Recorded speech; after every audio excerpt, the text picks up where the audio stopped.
The following is a presentation of KSL Sports. First and 12.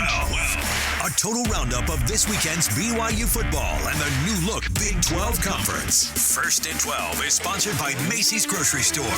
Your hosts are Mitch Harper and Alex Kirry on KSL News Radio and the KSL Sports Zone. Happy Sunday, everyone. Coming to you from Stillwater, Oklahoma. It's been an eventful Thanksgiving holiday weekend. Big 12 football was crazy this week, and we're going to unpack all of it here on First and 12. I'm Mitch Harper, as always, with Alex Kirry, your weekly check-in to all things Big 12 football. Alex, we've arrived at the end of the regular season. Can you believe it? Oh, man. It's the end of the football season for us, at least, doing the BYU broadcast and doing all the I realized I did my last pregame and my last postgame. That was a little bit sad, right? I mean, BYU hasn't been to a bowl or hasn't missed a bowl since 2017, and so we're just used to something going on in December. So we'll see. I don't know if you. I'm getting into full character today, Mitch. I got my full Mike Gundy voice on.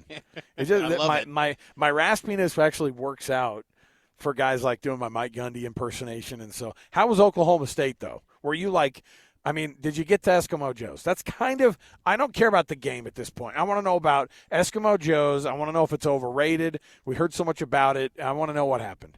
Eskimo Joe's absolutely lives up to the hype. The Wow. cheese fries are incredible. They are amazing. Like, you're talking like – because when they told us got to get the cheese fries at Eskimo Joe's, I thought, okay, you could go to Training Table in 1997 and get cheese fries, probably be okay. How is this any better? There's a little bit of spice on the sauce, and there's like a jalapeno version. I went hot on them, and they just a lot of flavors coming at you with the cheeses, and it is so good. And the fries are really good. They're hot, fresh. I was impressed because I thought this is kind of one of the appointment stops on the Big 12 food tour is Eskimo Joe's. It even got a mention on College Game Day on Saturday from Lee Corso when they were talking about BYU and Oklahoma State. So. Yeah, it's definitely lives up to the hype. For Cougar fans that come to Stillwater in the future, you've got to go to Eskimo Joe's. It's a legit spot. It is. It's legit, and now we can end the show. We can just end it right here because we already did a food review. We're out. That's it. That's the end of it. All right, let's jump in here. We're going to get to our Big 12 headlines. It is, of course, the top of how we take care of every week. Let's do it. 12 headlines. 1, 2, 3, 4, 5, 6, 7, 8, 9, 10, 11, 12. The dozen storylines that shape this week of Big 12 football. Headline 1. You know, I was just glad we didn't have to do any calculus to try to figure out who's going to be in the Big 12 championship game. Texas knew that if they took care of business and they beat Texas Tech, they were going to be able to make it to the Big 12 championship game in Arlington, and that's exactly what they did. A 57-7 drubbing of the Texas Tech Red Raiders down there in Austin. I mean, I knew they were going to beat them, but I didn't know it was going to be by 50, Mitch. My heavens. It was a total beatdown. What a way for Texas to close out its Big 12 era in the regular season by thumping an old rival in Texas Tech. Number 2, Texas, the way they celebrated inside DKR was noteworthy. They trolled Brett Yormark. They played the video from August where Brett Yormark was talking to Texas Tech boosters saying, hey, I'm going to be there in Austin Thanksgiving weekend. You better take care of business. They played that after the 50-point beatdown. And you got to think Texas loved that victory lap over Yormark, who did show up on the 40 acres for that game. I'm sure Yormark wasn't thrilled to see that outcome. No, look, that's exactly how you handle it, though. Someone talks trash on you and says you're not going to be able to do it, and I hope you don't pull it off, and then you go, whoops, and you play the video up on the big board, especially because they get one more game that the Big 12 is going to oversee. That's it. So you get to chalk trash all you want. You got the W. You got your Big 12 championship game appearance, and there you are. That's it. That's the end of it. Number 3 on the list here, Oklahoma State, of course. Yesterday, the big takedown of BYU. The second overtime win was exciting in a lot of aspects. It was also a heartbreaker in so many others. But the double overtime, at the very least, Mitch, since you were there, that thing was that was quite a game at the end and quite an interesting one to end on for BYU. Wild finish. It was a half-empty stadium, but people that were in the stands sitting through that weather tell me it was the loudest, one of the loudest settings they've been to. It gets loud inside Boone Pickens Stadium, and Oklahoma State punches their ticket to the Big 12 championship game. We'll have more on that coming up a little bit later. Number 4, though, headline, BYU, no bowl game. First time since 2017. It's only the second time since 2005 BYU's not going to the postseason. So as you noted in the opening set, Alex, these are kind of new waters for BYU as they navigate life in the Power 5. Right. Well, and with that, only one Big 12 newcomer is going to go to a bowl this season. It's UCF. The Knights getting a win over Houston, 27-13. BYU's looking at it going, shoot, we should have gotten a game against Baylor or Houston on the schedule this year. They did get a freebie against Cincinnati, but my heavens, yeah. You're going into the bowl season with only one of your new teams, and they only made it as a 6-16. It is not easy to go to the Power 5. That transition is real. All these teams are showing you why this year. Number 5. Oh, excuse me. I think you just did that one, but no, yeah, just those guys going in, and obviously the saddest one of all, of everybody in the Big 12 who was cheering on BYU all weekend were the Oklahoma Sooners, who absolutely blast TCU 69-45. I'm not sure if that's a great indicator of what kind of a team Oklahoma is. Give up 45 points to a very, very bad TCU team right now, but Sooners end up third in the Big 12 because BYU can't get the win over Oklahoma State.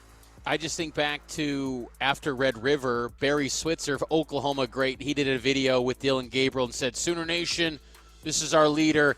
We can't wait for that another crack at the Longhorns in Arlington. Like, everyone was just ready to anoint Oklahoma to the championship game. Well, Big 12 had other ideas as Oklahoma does not make it to Arlington. Their era in the Big 12 has come to a close. Number 7, TCU becomes the first team since 2010. That was Texas to not make a bowl game after playing in the national championship.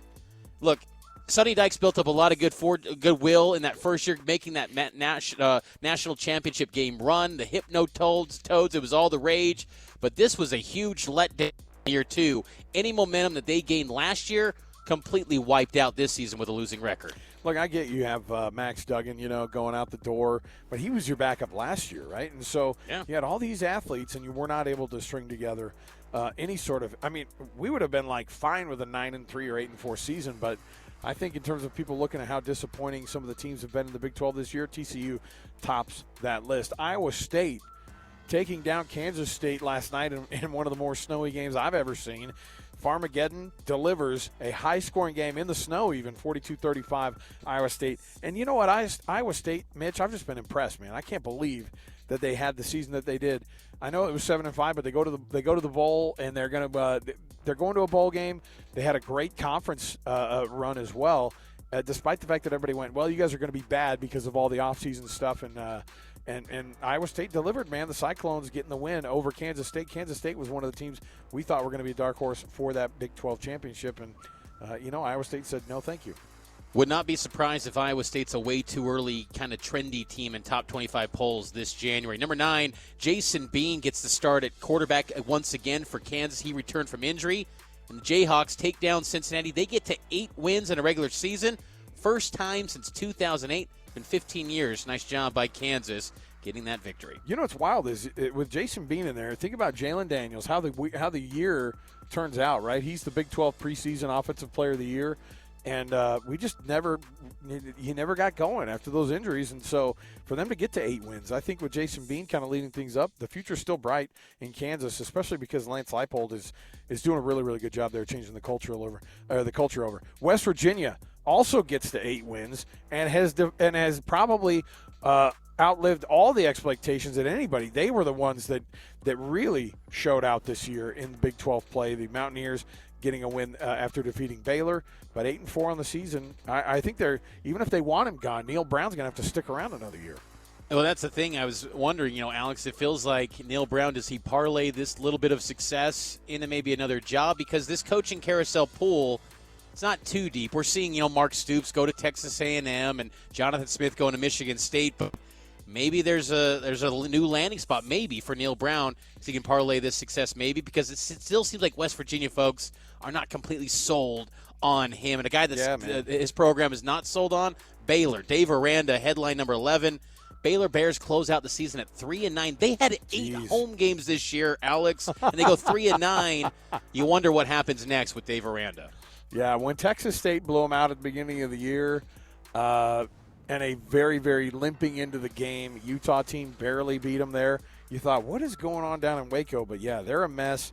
Dave Aranda, I mean, you know how it is. Even though Baylor doesn't historically have this insane program, they've turned things around quite a bit, and the expectations are going to be high.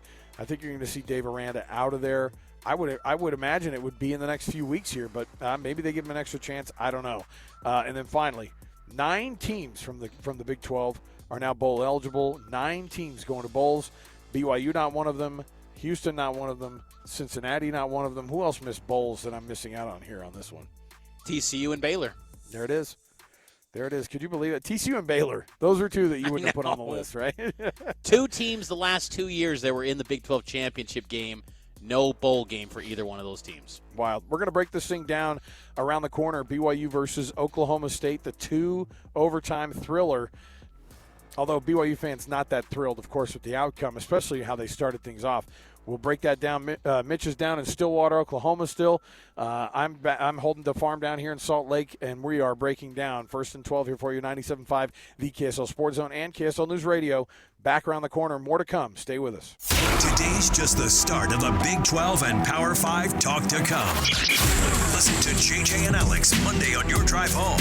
Afternoons from 3 to 6 on 97.5, the KSL Sports Zone. That's right. You can catch myself and Jeremiah Jensen from KSL 5 Television, JJ and Alex in the afternoons on 97.5 the KSL Sports Zone. You can also hear Mitch Harper and myself right here on 1st and 12. And then, of course, Mitch hosting Cougar Nation, hosting Cougar Sports Saturday. Are you guys gonna do an end of the year Cougar Nation tomorrow night just to like let it all out? Everybody going to pull an Isaac Rex and just let it all out on the and leave it all out there on the field? We had some pretty grumpy post game callers that really just did not hold back. I'm hoping you guys get some of that tomorrow. We will be having a show 6 to 7, so yes, we will have all the angry calls, the excited about the future calls, whatever you got, we'll be taking them on Cougar Nation. I told you I was going to call in at some point this year. I keep threatening. You might not even know it's me, but when I call in, time's running out. I'm going to do it. All right. We had real quick, though, we had our version of Phyllis from the Feinbaum show, kind of an older lady. She called in, gave a great call. She romanticized the 10 a.m. kickoff set. I just loved that. And she just loved it. It was a great call, but then she gave a take that said, BYU, because I asked her, I said, are they going to get it done against Oklahoma State? She says, if they bring the same effort that they did against Oklahoma, they can get it done. And, Alex, they did give that effort, but they ultimately came up short in double overtime. By the way, our program is always brought to you by Macy's Grocery Store. Happy shopping. You can get your freshest fruits and vegetables, also your local farms and favorite local brands. Macy's, happy shopping. There you go. I had to sneak that in there. I thought of Oklahoma State, and then I thought of Farms, and then I thought of Macy's. So, yeah, the effort was there. 24-6 at the half. We were blown away by what BYU's game plan was, which was putting it all out there. An onside kick that was brought back. I didn't know. Like Mitch, I was weirded out by it. Now I'm not an official, but in my world, when they go back on and review something and then go after review, there's a penalty on the play. Like throwing a flag on a review is kind of hard, and I couldn't tell if the guy had touched it or not, or where the ball was. And anyway, it seemed to go a little bit, the direction for Oklahoma State in that sense. But the fake punt, the throw from Ryan Rico to Batty was just hilarious. The hurdle that he tried, awesome, and it was just like everything that you wanted. Where it's just like, man, things are going for BYU to go up that quickly. And really, after the second play from scrimmage, when you saw that exchange fumble and you went, oh, my goodness, Jake Retzlaff is still not figured it out. What did you do at practice all this week, BYU? That giveaway at the very beginning was that is such amateur-level stuff, dude. And but their defense showed up. They got stops. They keep them to 6 points. They hold them to 6 in the first half. They score 24 themselves. They are rolling. But I'm looking at this thing, Mitch, and I really tried to make an effort in my mind. When they came out at the half, I went, this thing could get away from them because this is what they did to Houston. This is what Oklahoma State does. They come out, they kind of get a measure of what you are. Slow starts are not new to them, and BYU, fast starts are very new to them, right? They don't know how to hold a lead. They didn't even have a lead against Oklahoma. So the effort was there, but they were up 18 points, 3 scores going into the half. And we're looking around, and I still didn't feel comfortable. And as soon as they went 3 and out, and then Oklahoma State came down and scored, and Ollie Gordon looked like his ankle issues or whatever. They retaped him. I don't know what the shot it was that they gave him. He came out with a different energy in the second half. And I started to figure something out, Mitch, because at 40-34, which would ended up being the final, and they got the stop on the 2-point conversion. It was all there. The Isaac Rex fumble. It was kind of the perfect end to a season, like in the sense that like it felt like that's how that season was going to end, right? On something so bad luck, on something so bad, or something, where Isaac Rex, the poor kid, I mean, the guy has given his all for this career. But this team, Mitch, wasn't a great team, and it wasn't even a good team this year. And that was what I kind of had to come to the realization this year was, oh my goodness, it's not even a good team. And they are exactly what their record is. More importantly, they're exactly the 5-game losing streak that they ended the season on. That's what I got out of this one. The loss at Oklahoma State, I thought that was coming anyway. To do it in this fashion, and like I said last week against Oklahoma, it feels like a broken record. It actually feels worse that it ended this way for BYU. BYU closes a season on a 5-game skid for the first time since 1955. This sort of thing doesn't happen for BYU, and I think it's a new reality check for life in the Big 12 Conference. BYU, too, Alex, they forgot how to win. I think they just truly forgot how to win because when they got that lead, I think you're right. They get up 24-6, and I think they were almost starstruck, like, whoa, this is happening. It's actually working. Like, our belief is actually manifesting itself onto the field because against Oklahoma, they played well, but they never had the lead. This game, they had the lead. It was there. It kind of reminded me a little bit, too, of the Utah game in 2018 where BYU built up a big lead. Right. And historically, it just not even BYU, but in all of college football, when a team gets up by 3 possessions, it is tough to come back from because even Oklahoma State found out in the second half, despite all their success, it took to the fourth quarter late to get over the hump and get that lead. It's a monumental climb to get that done, and BYU I think they got too conservative in that second half, and I think at quarterback, Jake Retzlaff, you learned, BYU, that he is clearly not your number one guy going into 2024. And I thought this was a game where you unload the playbook. Kalani Sitake, we'll hear from his commentary coming up a little bit later, but he said that they unload that playbook. They didn't unload it in the second half. No. They were too conservative, and Jake Retzlaff's accuracy was a glaring issue. He was not even giving guys chances to catch the ball. And I thought in that second half they should have turned to Keaton Slovis. Not to say Keaton Slovis is going to right all the wrongs with this team, but it's an empty-the-tank moment. Don't leave any what-ifs out on that field in that game. And I kind of wonder what could have been for BYU with maybe a drive with Slovis potentially. And you got to give credit to Retzlaff for manufacturing that drive late to give them a chance to tie up the game with a Will Ferrin kick. But I just thought that the play calling on the offensive side in the second half left a lot to be desired, and I was impressed with how Oklahoma State, despite their mistake-filled first half, they came out in that second half and just fired back and believed in what they've done this year with Alan Bowman on those quick hit screens, and then Ollie Gordon, 34 carries, 166 yards. The running backs in the Big 12 are elite. I would put these running backs against any running backs in college football. I mean, Blake Corum's a stud at Michigan, and he had another big one in the Big Ten. But the depth at running back in this conference is amazing, and Ollie Gordon, I think, is truly the best. That guy is an absolute baller for Oklahoma State. Yeah, anytime you can put up a stat like the 5-touchdown day that he had, breaking or at least tying a Barry Sanders record in a game for 5 touchdowns. Yeah, I mean, the thing is BYU had him bottled up in the first half too, right? I mean, they had him bottled up. They had it kind of figured out. And Oklahoma State made the adjustments, and BYU just played to not lose in the second half. That was it.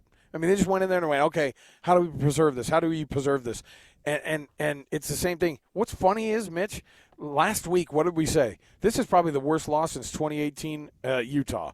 And then now this week you go, this is probably the worst loss since last week, right? Like both of those games, both of them, this one felt even worse, like you were saying. It had that slow motion car crash situation where you're like watching it happen and you can't stop it, right? You're like, no. And that's exactly what was going on with Oklahoma State. They were so much more the better team in the second half. It was almost a joke. Like BYU, exactly what's going to happen in the second half. They're going to give it everything because they are going to go to the Big 12 championship game if they beat you, which is exactly what they did. And they showed everybody, hey, a team that went 1-2 to start the season and had a 6-touchdown loss even 2 weeks ago is still going to go to the Big 12 championship game. And Mike Gundy knows how to get those guys dialed up. We have a lot still to break down about this. We're going to take a break. We'll come back. We'll get those comments from Kalani Sitake after the game, his last post-game address to the media, all of that. So coming up, stay right here with us. It is 1st and 12. It's not our final 1st and 12, by the way, of the season. Don't give up on us. We're going to still give you a post-championship game Big 12 look ahead as well to next season. So I don't want you to think, I'm not going to keep downloading the podcast. We're still getting it going. You can still download it, and we're still going to give you some great content. So stay right here. More to go. 97.5, the KSL Sports Zone, and also KSL News Radio right here every Sunday on 1st and 12. Stay with us. The following is a presentation of KSL Sports. 1st and 12. A total roundup of this weekend's BYU football and the new look Big 12 Conference. 1st and 12 is sponsored by Macy's Grocery Store. Your hosts are Mitch Harper and Alex Kirry on KSL News Radio and the KSL Sports Zone. It's not often BYU football experiences losing seasons. You go back since 1972, since Lavelle Edwards took over the program when he was the head coach. BYU has only experienced 6 losing seasons in the program the last 50-plus years, and Saturday became that 6th, second time in Kalani Sitake's era that BYU goes through a losing season. This is 1st and 12. Mitch Harper, Alex Kirry. Tough deal for BYU as they fall to Oklahoma State. This was head coach Kalani Sitake in Stillwater after the game. Tough end to the season. Honestly, wasn't even thinking about this as a result. And so, tough way to say goodbye to the seniors on the team. And, obviously not the result we wanted, but congratulations to Oklahoma State. I believe they go to the Big 12 championship game now. Coach Gundy and his staff done an amazing job with their team, so they deserve it. We did everything we could, just came down to the end. Mistakes cost us, but the guys fought hard. I appreciate how hard they fought. And they just didn't make enough plays, especially in the second half. So that's for all 3 phases. We did everything we can. We threw the playbook at them a little bit, tried to find a way to get more possessions and things like that. But overall, just really happy with the guys and their energy and the effort that they gave. We'll just build on this.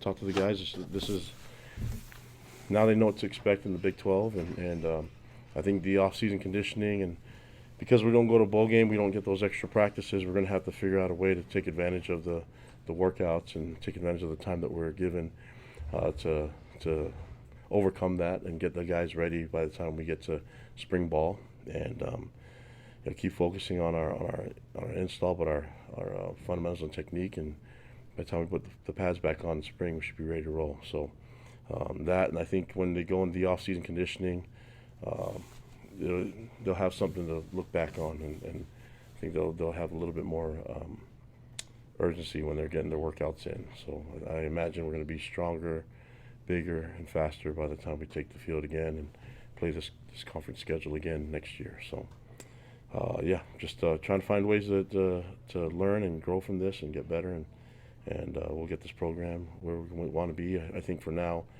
we wanted to go to a bowl game. That's not part of it, and we'll just have to do without it.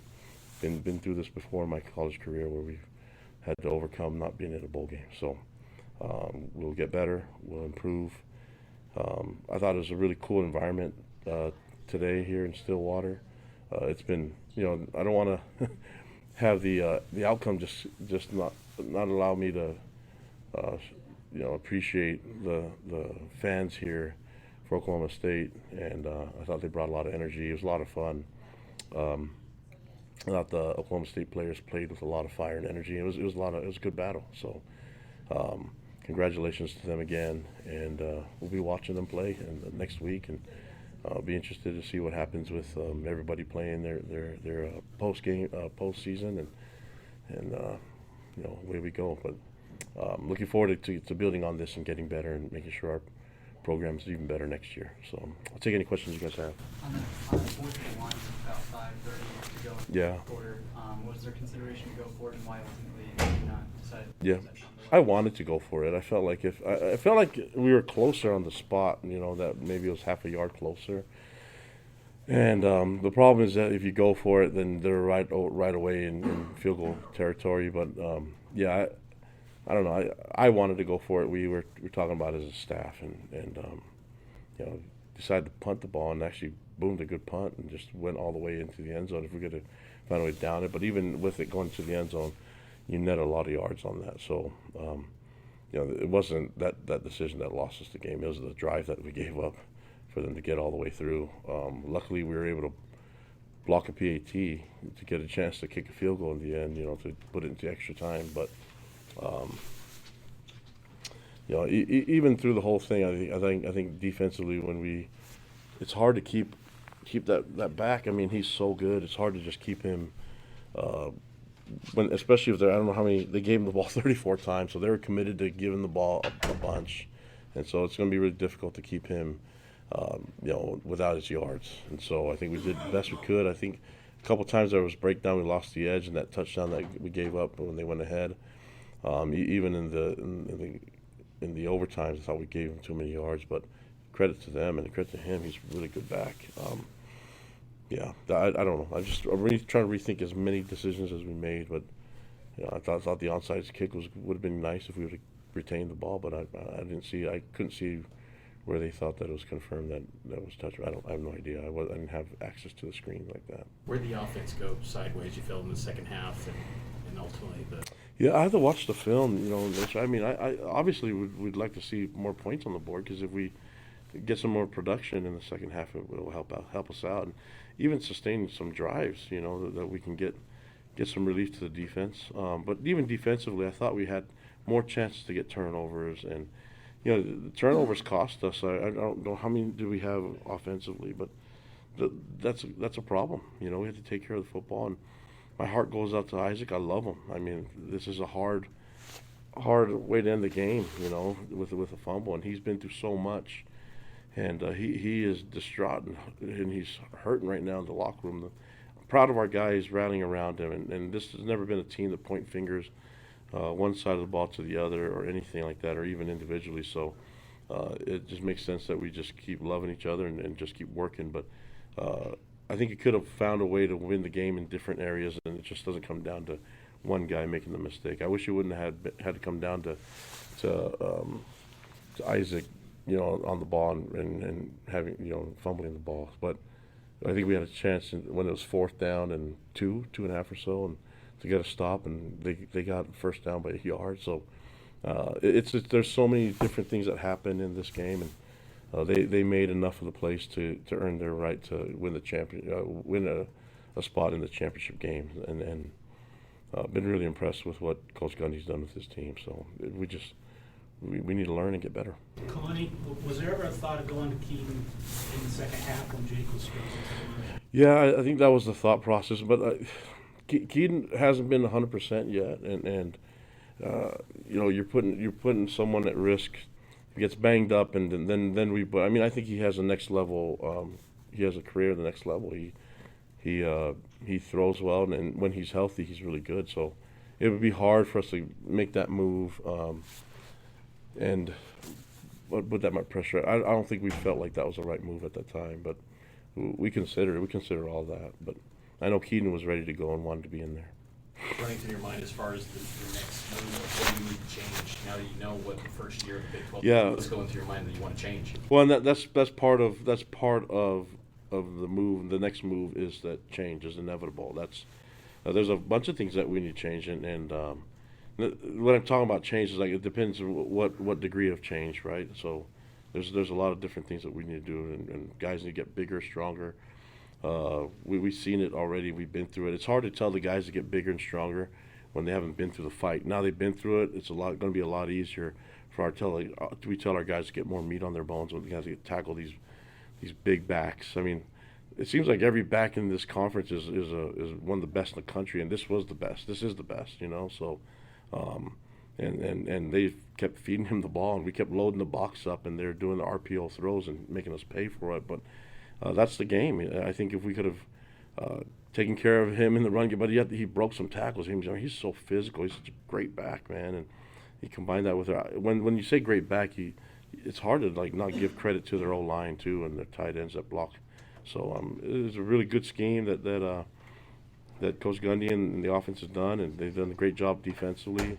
They create some turnovers. We didn't do enough on our end, but the hard part is just saying goodbye to all these seniors. These guys that have done so many good things for us, and our program is better because of those guys. Now we just got to make sure that we capitalize on them being here and learn from it and make everyone better. There's Kalani Sitake. His comments, of course, the final ones from the podium in the postgame. We won't hear. This will be. It's not going to be the last time we hear from Kalani, but in terms of postgame comments, Mitch, I was bummed for him because he has all those guys who aren't going to be in the program again next year, and they've got to figure out how to bring guys back who they want to keep in the program, and that's going to be a tough hill to climb when you look at what they did these last few games.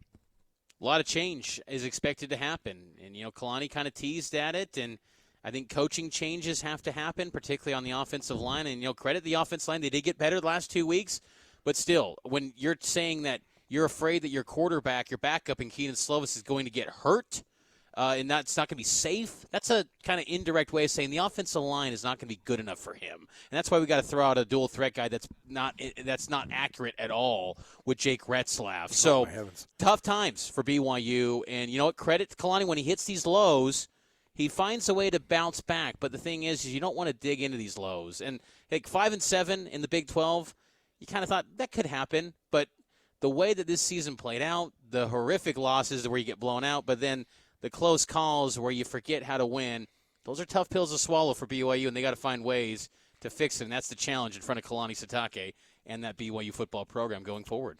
All right, here's what we're going to do. We're going to come back. We will break down our Big 12 game of the week. There's a couple we're looking at, and then Mitch and I just keep going back and saying, no, that Oklahoma State-BYU game was the best game of the week. My heavens. It's right in front of us. We'll still break down some of that. And I want to get into a little bit more of some of the changes you were talking about and some of the ones that Kalani alluded to as well. So stay right here with us. It is 1st and 12. KSL News Radio, the KSL Sports Zone, every Sunday. You don't want to miss it. Download the podcast wherever fine podcasts are found. We'll be right back. More to go around the corner. Stay with us right here. Can't get enough BYU football? Listen to Cougar Nation. Mitch Harper takes your calls Monday nights from 6 to 7 on KSL News Radio. Podcast at kslnewsradio.com. That's right. Cougar Nation tomorrow night. It makes it sound like that you're just going to take calls, Mitch, like at your house. Just your cell phone number. Should we give that out too? Let's say, hey, call Mitch Harper if you have any issues. Like he'll be the shoulder to cry on. He'll give you some stats. Speaking of stats, by the way, we've talked a lot on 1st and 12 this year. Some of the bad stats that BYU's kind of had to kind of how historically bad the offense has been. I did notice today that they did not get to 400 yards in a game in the entire season for the first time since the late 1930s. And I throw out that 1945 year just because they only had 7 games and our nation's at war. I mean, that's how bad of really we've had to dig so far back in the decades to be able to figure out how historically bad this team was on offense. I mean, it just is crazy too. It's crazy, Mitch, because it was such a bad game from the perspective of they're scoring, they're moving the ball, except for in the second half. I don't think that they eclipsed even the 60-yard mark in the second half, 70-yard mark. I don't know what it was. They got to overtime, and they had more yards, but it was all the things that came back and haunted them all year long. Time of possession, they lost that one. They had 20-something fewer plays than Oklahoma State did on the game. Everything the third down conversion was abysmal. But, I mean, to be 47% completion percentage for Jake Retzlaff, I just can't imagine that BYU feels comfortable. And Kalani Sitake obviously mentioned it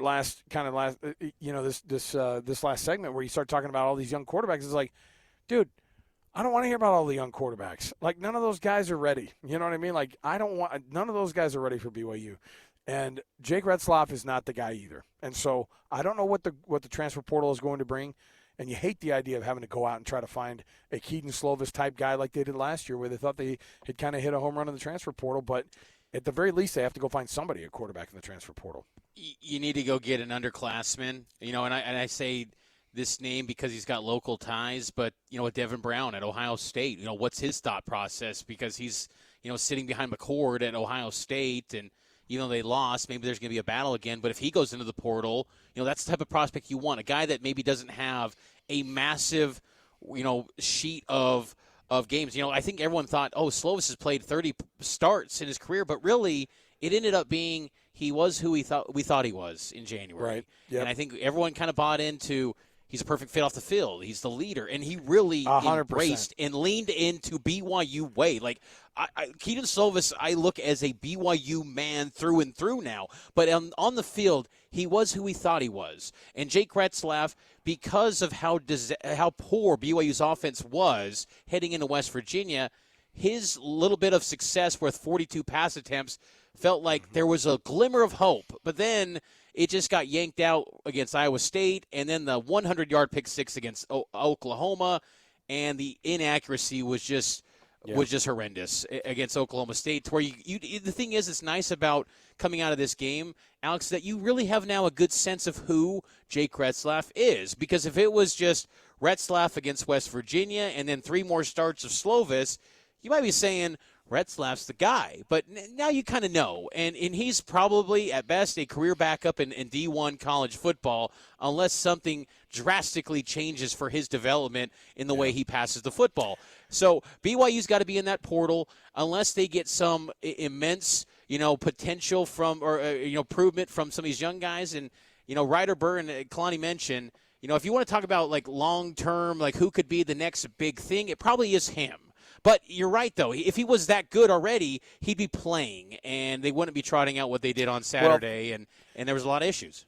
Yeah, think about what he said, too, where he's like, look, Zach had a lot of time in the system. Jaron had a lot of time in the system, right? And these other guys do not. These other guys that we threw in there did not.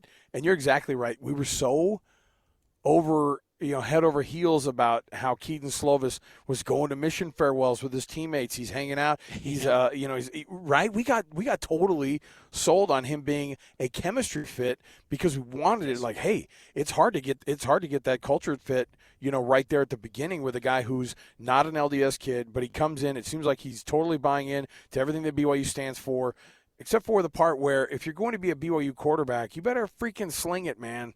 And that's the real tradition. No one cares if you can get along with your buddies and hang out and have a good time with them if you can't win football games or if you can't score points. It just is. It doesn't. That's the part where you're like, this is the most out of character BYU team I've seen since the Gary Croton years. I mean, even when BYU was bad in 2017, you're like, yeah, but they still have some talent. They still have some things going on here, and they were still having these 500-600 yards or 400-500-yard games even against bad teams. But to be totally that was a brutal team. 7 teams. They were awful. Stand was that the they worst? Were awful. They were the worst. You know what? The worst. No, they were bad. They were bad. But this one seems so out of character, right? It seems so because that one was like, oh man, you're missing Taysom Hill now, and you're missing Jamal Williams. Like those guys, were NFL dudes, and you didn't know how good of NFL guys they were when they were there. But this one was so out of. Like you didn't recognize anything what this team was doing this year. Nothing. And I think that's a great point. That's a great point, Alex. And I think what is compounded by that, think back to fall camp. Aaron Roderick said they upgraded at every position on offense, and the only spot that you maybe say they didn't is at quarterback because it was a wash. And then, he was saying the offensive line last year was Big 12 ready. They were not. And It was just a total step back. And Kalani Sitake told me at Big 12 Media Day, deepest team he's had since he was at BYU, and I think that to his credit, I do believe that there was some talent there, but I think it was measured by BYU standards. I think BYU got a harsh reality that you do not judge these Big 12 teams by their logos. They will prove you wrong. These are fighter programs. They showed it in conference realignment. They will fight to the bitter end, and they will assemble talent that you do not realize how good they can be. I'll admit, I underestimated some of these Big 12 teams, and then when you see them in person, you go, holy cow, the size of these teams compared to BYU, there is truly a gap. I underestimated that talent gap when BYU stepped in because I thought the BYU way can be good enough to still get 6 or 7 wins because BYU is just a tough out. They were not a tough out in some games, and I think that was what blew me away, and that some of the talent and the preparation, the coaching staffs in these Big 12s just far outclass BYU, and I think that's a little bit discouraging. They made some progress at the end, Alex, against Oklahoma and Oklahoma State, but there's a long road to go for BYU because the glory of consistently being an 8 to 10 win team every year, I feel like that's out the door unless something drastically changes because this could be a program that's just a 5 to 6 win team on an annual basis, and it gets a little bit more challenging when you now know your rival is joining the league next year. The pressure's on. You got to step it up and change this thing in a hurry, and that's just the nature of college football these days. All right, let's take another break here.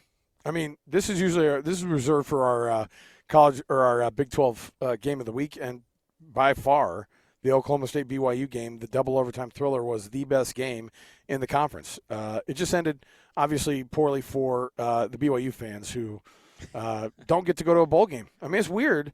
Yeah, I don't know. I mean, we're used to going mid-December somewhere, right? But in the end, they don't get that. But you know what they can do, Mitch? They can turn up the recruiting immediately, and that's what you hope they do. All right, we'll take a break. We'll come back. Our second hour, always featuring our power poll. Well, the power poll is basically going to look like the standings. I mean, we're set here. Let's get into it, and we'll talk about it next right here. It's First and 12, KSL News Radio, and the KSL Sports Zone. Stay with us.